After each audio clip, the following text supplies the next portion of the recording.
ಶುಭೋದಯ, ನಮಸ್ಕಾರ. Welcome to YoYo Kannada. ಬನ್ನಿ ಈಗ ನೋಡೋಣ ಹವಾಮಾನದ ವರದಿ.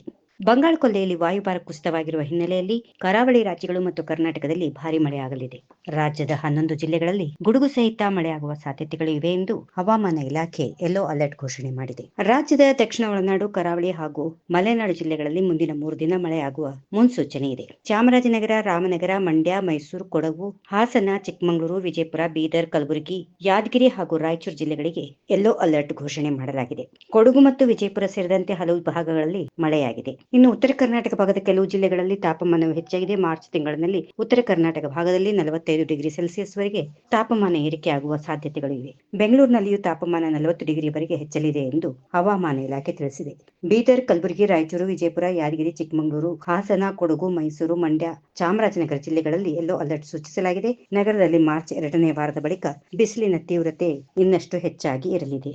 If you like this video, ಬೇಗ ಲೈಕ್ ಮಾಡಿ, ಕಾಮೆಂಟ್ ಮಾಡಿ, ಶೇರ್ ಮಾಡಿ ಹಾಗೂ ಯೋಯೋ ಟಿವಿ ಕನ್ನಡವನ್ನು ಸಬ್ಸ್ಕ್ರೈಬ್ ಮಾಡಿ.